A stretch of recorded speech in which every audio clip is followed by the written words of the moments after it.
Kalau ke MK kan yang ditakutkan adalah ada paman kita di situ. Tapi saya rasa enggak. Soal Jakarta itu Prof Mahfud bilang ikuti, cermatin terus apa yang terjadi. Bulan puasa pun juga ada perang. Perang apa itu? Oh iya, kalau ngomong soal perang ya memang di setiap Ramadan itu bulan perjuangan. Nanti ada satu saat perang yang lebih dahsyat lagi.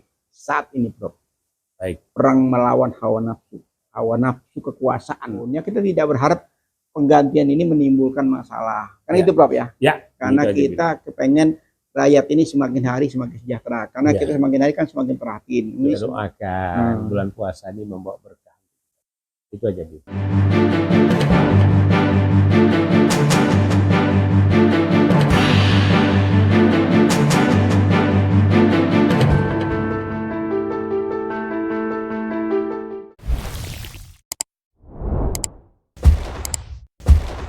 Bismillahirrahmanirrahim. Assalamualaikum warahmatullahi wabarakatuh. Waalaikumsalam warahmatullahi wabarakatuh. Rabbi shrahli sadri wa yassir li amri wa halul 'uqdatam min lisani yafqahu qawli. Prof, sehat, Prof? Alhamdulillah, Bib, sehat. Alhamdulillah. Kita ucapkan Syahrul Mubarak, insyaallah beberapa hari ke depan sudah masuk di bulan Ramadan ya, Prof ya. Betul. Jadi mohon maaf ya lahir batin. Semoga masuki Ramadan ini dengan hati yang bersih dan dengan kesiapan yang baik dan prima begitu. Baik. Jadi memang kalau kita melihat akhir-akhir ini, Prof ya, kita menghimbau dalam kesempatan ini dalam bisik-bisik politik kenegaraan dengan Prof Abbas Taha ini tidak lain tujuannya damai ya, karena kita melihat potensi perpecahan akibat daripada pilpres dan pileg ini semakin hari semakin nyata di sana sini. Ini merupakan bara api, Prof, yang kita khawatir ya, khawatir apabila didiamkan bisa terbakar. Nah, kalau Presiden menginstruksikan kepada TNI Polri untuk menetralisir residu politik, nah kita juga menghimbau dalam kesempatan ini, Prof, apa Prof kira-kira himbauan kita nih? Ya memang, Bib, kita ini kan sebagai masyarakat punya kewajiban bela negara. Bela negara. Punya kewajiban menjaga konstitusi. Punya kewajiban untuk melindungi nusa bangsa dan tanah air. Nah, jadi apa yang disampaikan Pak Jokowi kepada aparatur ya, alat negara itu TNI Polri, ya itu bisa saja karena mungkin melihat kondisinya tidak baik-baik saja. Karena bicara tentang hidup politik ya. Nah, saya tidak akan panjang lebar menjelaskan residu politik, tapi adalah begini. Salah satu bentuk residu itu adalah kecurangan yang terjadi sehingga menimbulkan kericuhan. Ya, jadi byproduct dari kecurangan, ya, pembegalan suara itu menimbulkan kericuhan. Dan ini terjadi di mana-mana. Ya. Nah, diawali dengan quick count yang melahirkan presiden kual. Yang ditengarai ya, tokoh yang menggelegar ini adalah Qodri, seorang intelektual dari kampus ternama UI, dengan ya sumringahnya menyatakan ya memang demikian katanya. Nah, padahal kita tahu yang namanya quick count dan real quick count itu ada melihat kecenderungan masyarakat atau penduduk atau pemilih khususnya mana dari kontestansi ini yang akan mereka pilih. Ini. Nah, kemudian pada lanjutnya ya proses pemungutan suara itu di TPS boleh ada kericuhan-kericuhan. Ya. Soal saksi dalam yang dikenal, saksi luar ya. Nah, kemudian waktu menghitung itu ada yang dikunci ya, di ruangan tertutup. Ya, artinya itu banyak sekali hiruk pikuk ya. Ya. Hiruk pikuk yang mengkhawatirkan kita selama ini kan semakin hari kan muncul di mana-mana nih. Muncul di mana-mana. Menurut Prof apa nih jalan keluarnya gitu? Kalau ini kan sudah terjadi nih. Kalau kemarin kan kita baru kecurigaan ya. Kecurigaan kecurangan, kecurigaan masalah perhitungan sekarang. Hari-hari ini kan sudah berproses. Iya, Dan sangat mengkhawatirkan. Betul. Kita sebagai pengamat dan mengkritisi perilaku politisi. Nah, ya, inilah yang katanya tadi kalau pra pemungutan itu ada TSM, kemudian di pemungutan terjadi sesuatu. Nah, ini seperti masalah itu, masalah problem, ya, problem itu penyimpangan dari seharusnya. Itu bagaikan air, sekecil-kecilnya pori-pori air itu akan mengalir, membesar, maka terjadilah kehancuran, kemegahan pembangunan Cina yang di Tibet itu meruntuhkan kebanggaan mereka, jalan raya tumbang, terowongan hancur semua itu ya. Nah, ini bisa terjadi juga. Jadi rembesan-rembesan kecurangan, rembesan penipuan, rembesan pembegalan suara, ya makin hari makin terkuat. Nah, lebih terkuat lagi pada saat adanya pleno di kecamatan. Ada yang berkelahi dia, ada yang KPPS-nya kabur. Nah, itu saya maksud Prof. Ini kan sudah mulai terjadi semua. Apa kira-kira langkah-langkah strategis baik itu penyelenggara pemilu maupun pemerintah saat ini, apa langkah-langkah yang kalau polisi sebagai pengayom dan penjaga keamanan ketertiban masyarakat, ya dia mengamankan supaya tidak terjadi anarkis dan memberitahu jalankanlah yang sebaik-baiknya. Tapi ini pihak KPU ini nggak mudeng, dia menjalankan saja sampai ada yang digebuk itu, ada yang dikejar, ada yang lari, tapi ada juga yang baik. Dia mengungkapkan betul ini sudah ada satu kesalahan. Saya bertanggung jawab kepada namanya itu Sirekap ya untuk operator, itu semacam data entry. Tapi untuk pengaturan lebih lanjut atau Sirekap yang dipegang oleh KPPU, begitu. Ya itu kan yang terungkap di publik, Prof ya. Yang tidak terungkap, wadah lagi. Nah, sekarang mulai keraskan, tetapi dia gelinding aja, uang udah dipantek, bagaimanapun caranya, gede masuk, dia tetap bertahan angkanya 02. Kecil masuk, dia nih kecil 1, kecil 3, apapun lah. Ini bisa didesain, sederhana itu. Iya, makanya kita kan mencari solusi nih, Prof ya. Iya, sekarang kan belum ada pengaduan. Sudah banyak, banyak. Iya, tapi kan sudah ada, selesaikan di tempat kan. Ada yang sudah ke pengadilan katanya, ada yang sudah dihukum ya.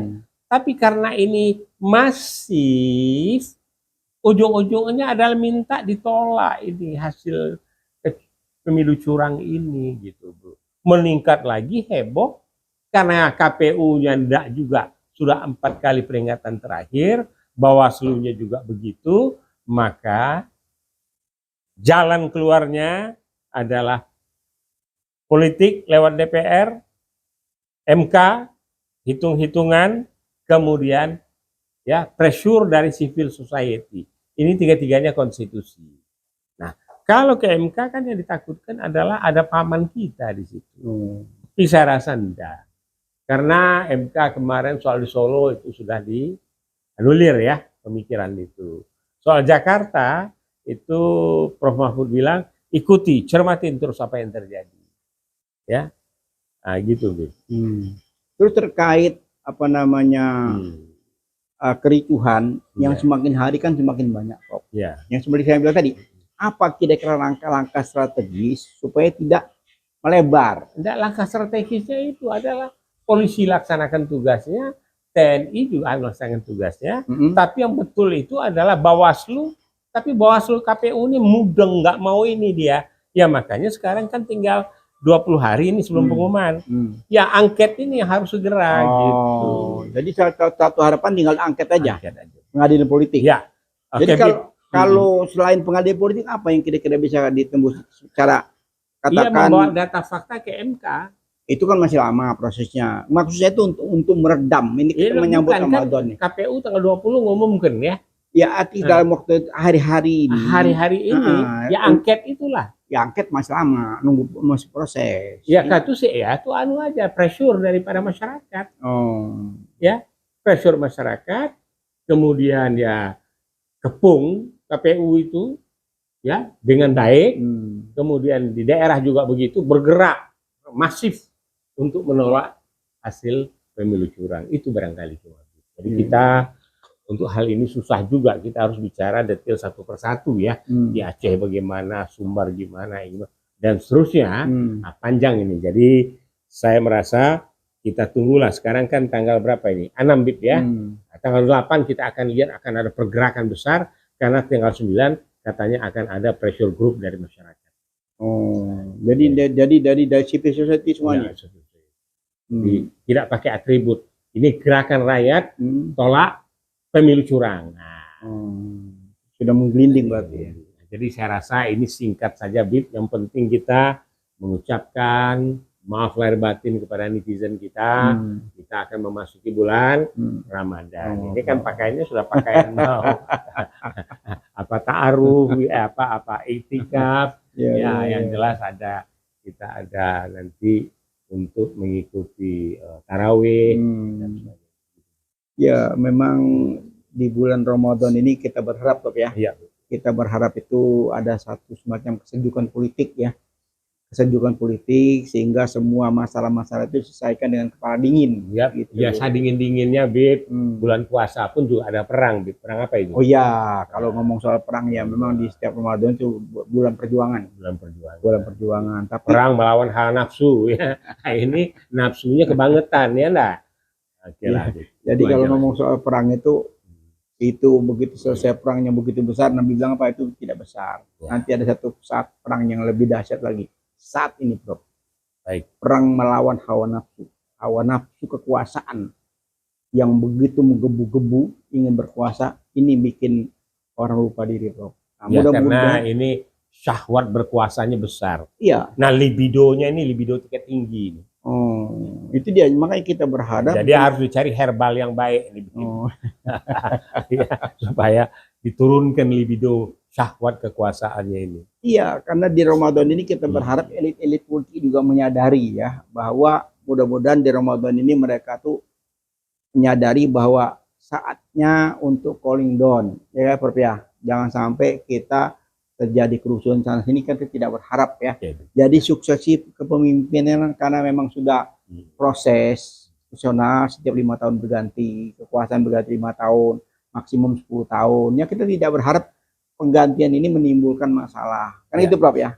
Karena kita kepengen rakyat ini semakin hari semakin sejahtera. Karena kita semakin hari kan semakin perhatiin. Ini semua serba mahal ya.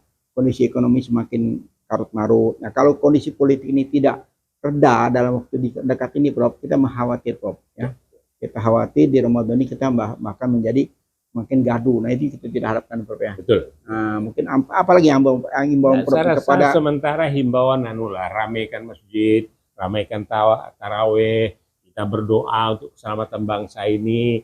Mudah-mudahan ya para kiai habaib yang mendukung hal yang tidak benar itu hendak kembali dibuka pintu hatinya dan supaya jangan khatamallahu lah ya.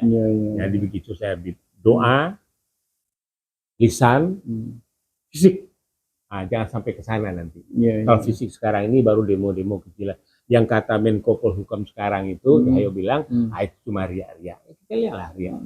Sebab air beriak tanda tak dalam, tapi riak besar itu tsunami. Nah, yang kita khawatirkan nanti ada tsunami civil society yang akan menjadikan perubahan drastis terhadap kepemimpinan di negeri ini dan juga adanya perubahan di dalam sistem pemerintahan yang tidak mengacu pada kekuasaan tapi mengacu kepada hukum adalah panglima. Begitu aja. Iya, jadi kalau kita melihat kembali ke Prof yang tadi tentang apa namanya sunatullah ya, yang mana kalau memang kita tidak bersyukur, azabullah kan akan turun kan. Ini kita khawatirkan. Timbul macam musibah sana sini. Oh, sudah banyak musibah yang ada musibah dahsyat yang saya berikan. Tahu Ligitan deh. Tahun 55. Yang di Jawa Tengah itu. Ya enggak, satu gunung niban satu kampung. Habis Ini juga udah mulai ada tanda-tanda kemarin Jawa Barat, ada tanah yang retak, ya, ada tanah yang bergeser. Ini kan tanda-tanda alam, bro ya. Tanda alam. Tanda-tanda alam yang Allah berikan kepada kita untuk menyadarkan orang-orang. Ya, udah banyak lah contohnya. Ada malah di film kan, The Last Day of Pompeii. Kan begitu. Ligitan tahun 55. Ya, itu kita harus ingat. Nah sekarang Tibet, ya, bangganya China itu, ya, remuk hancur bib. Ya karena apa? Air cari jalan rontok, segala rontok. Nah itu kita khawatir, bro, kalau bangsa ini terus berseteru, ya, terus ribut, antara elit politik terus berebut, merebut kekuasaan dengan segala cara, menghalal ke segala cara, kita khawatir azab Allah tuh, itu yang kita khawatir. Ya, kalau azab Allah itu datang, sebelum datang yang paling aman tuh di dunia kita ke Palestina. So, kalau ada Dajjal datang, itu yang paling aman tuh kita ke Palestina. So, di Palestina itu apa? Yahudi itu ngumpet dia di belakang kayu, pohon kayu tuh ngomong, ini ada Yahudi ini di batu itu nanti itu ya, nanti akhir zaman ya. Ya, tapi sekarang begini aja lah ya. Jadi kita doakan bulan puasa ini membawa berkah. Itu aja gitu. Membawa berkah dan membawa kedamaian ya. Itu karena tanpa damai kita akan semakin terpuruk ya. Betul. Nah, itu tidak kita harapkan ya. Jadi mungkin sudah begitu banyak ya orang yang bersuara ya. Sudah tidak terhitung ya. Nah, suara-suara yang apa namanya menyampaikan aspirasi ini, sehingga kita sudah bahasa apa lagi yang kita harus ungkapkan, Bapak ya. Rezim ini masih tetap kekeh dengan caranya gitu loh. Nah, mudah-mudahan di Ramadan ini bisa berubah, Bapak ya. Mudah-mudahan semua itu Allah yang menentukan. Oh, kembali kita doa, bekerja. Cuma tidak usah lewat gorong-gorong lah. Oke. Baiklah, Prof. Abbas Toha, kita akhiri bisik-bisik menjelang Ramadan. Insya Allah di Ramadan ini Allah berikan kita kesehatan ya. Kesehatan, panjang umur, semua hajat gabul ya. Bangsa juga tidak terpecah belah ya dengan diselamatkan dengan datangnya Ramadan ini ya. Kita berharap. Baiklah, kita akhiri dengan wabillahi taufik wa hidayah. Wassalamualaikum warahmatullahi wabarakatuh. Marhaban ya Ramadan, marhaban ya Ramadan, marhaban ya Ramadan.